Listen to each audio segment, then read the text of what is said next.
let's see what is user selection filter and selection in Sketcher Workbench. Let's launch CATIA.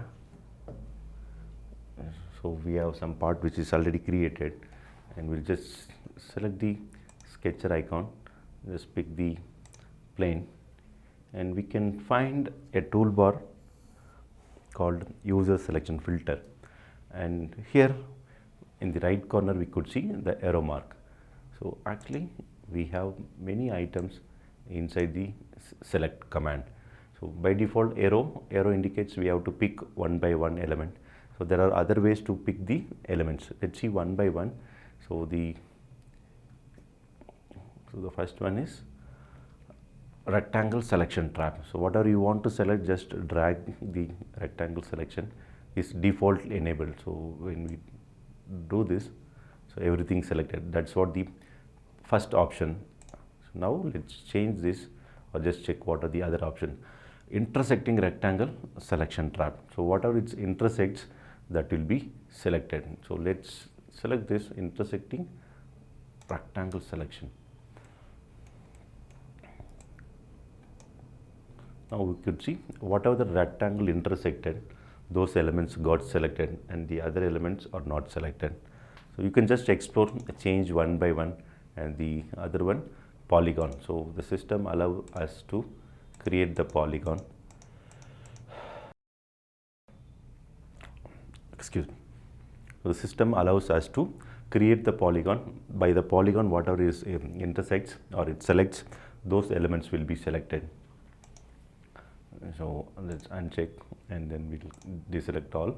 And the other one, we have freehand selection. So we can just, whatever we want, we can just draw and just make it the item, whichever the free flow crosses, it will be selected. And then we have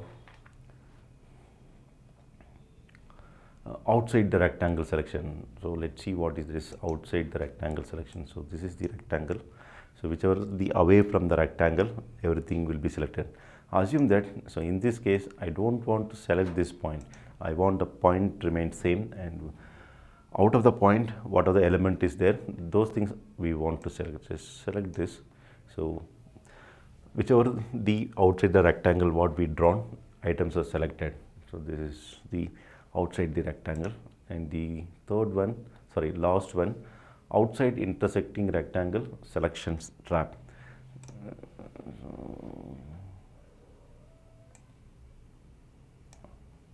So you can just explore. These are the options available, and it's good to know, and you can use it appropriately whenever the situation requires you, when you are finding the complication or difficulty in picking the elements. You can change the selection mode and you can make use of it. This is all about the selection in Sketcher Workbench. Now let's see what is user selection filter.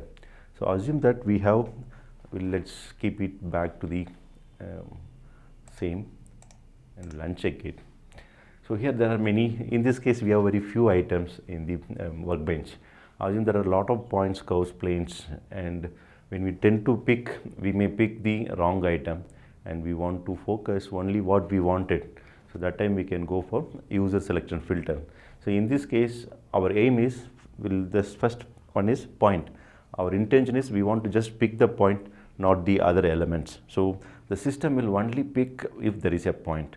Just select point filter. So if I pick, nothing will be picked because it is not a point.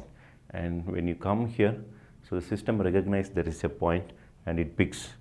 So this is the user selection filter. So we can make sure what we are trying to pick. Many times by mistake we might be picked any one of this, and we were trying to do some other operation, we may not be getting it. So we may be wondering, and just keep in mind, come back and check whether the user selection filter is enabled or not. So this is all about user selection. Now let's see curves. So curve filter. So in this, is there any curves? So this is curve, and this is all not, these are all surfaces, and you can pick it and surface. So just to have the understanding what is this user selection filter, you can make use of it whatever you want to select and ensure that after using this option, come out from the selection. Otherwise, we may be finding in difficulties for other operations. It's good to come out after using this user selection filter. I hope this session gives you clarity how to use the user selection filter. Thank you.